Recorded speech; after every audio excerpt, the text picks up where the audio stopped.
3.5 years ago, I launched my first book, The Secret Teachings of Gemcutting. Recently, that book went completely out of print, so I'm very excited to be back to announce the release of a brand new sequel, The Historic Teachings of Gemcutting. In the years since the first book came out, I've been traveling all over the world, looking in museums, old books, manuscripts, and antique collections to discover lost, forgotten, and historically interesting gemstone designs. In this new book, I'm going to present 50 designs from 500 years of faceting history. These go all the way back to pre-Renaissance Mughal cuts, Renaissance and Tudor cuts, all the way up to the early 1900s.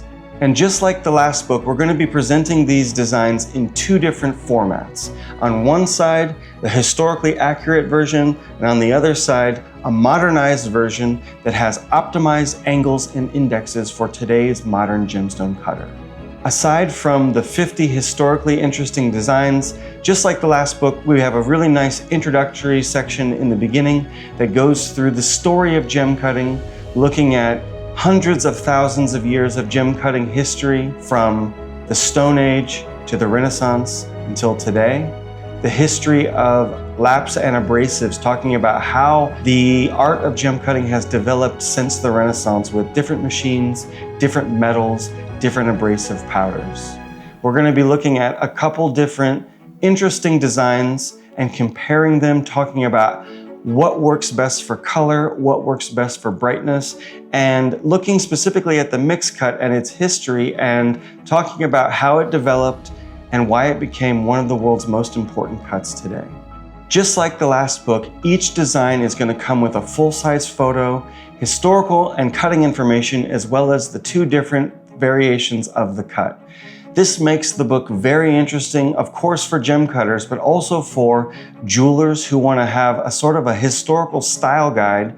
For instance, if they want to use historical designs in modern jewelry, they have a sort of lookbook now to browse through some historically interesting designs, or for the historian or gemologist that might be looking at antique stones and trying to figure out when and where they come from.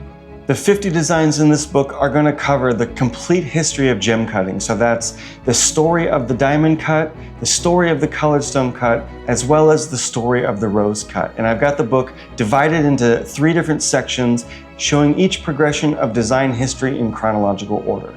I've called back the same design team that we had for The Secret Teachings of Gemcutting, so you can expect the same level of printing quality, informational accuracy, and photographic beauty. This new book's going to be printed in Europe in a hardcover edition, and we're launching the pre-orders today with hopes that your copy reaches you by the upcoming summer. Just like with the first book, we're going to be offering a special gift to all of those that do the pre-order. So if you decide to pre-order the book before it comes out, your copy is going to include a signed book plate attached to the inside cover, commemorating the fact that this brand new book is coming out and that you were one of those that helped launch the book and get the project off the ground. If you'd like to pre-order your copy, find the link below or go over to magisgems.com and pre-order The Historic Teachings of Gemcutting, 50 historical gemstone designs. If you'd like to get a taste of what this new book's going to be like, I've got a PDF download for you. This is the early old mine cuts. You can get a sense of what the rest of the book's going to look like with its full color photo, its historical and design information, and the 2 different variations, the historically accurate version and the modernized version with optimized angles and perfect meet points for modern day cutting. So go ahead and download this free PDF and see what you think. The whole design team is so happy to be working on another project, and we can't wait till it arrives on your doorstep to see what kind of inspiration historical designs bring to you, whether it means walking in the shoes of the gem cutter of the past, or taking inspiration and design cues from these old historic antique designs and imbuing your designs with a little bit of historic touch. Either way, I can't wait to see what you do with this new book, The Historic Teachings of Gemcutting.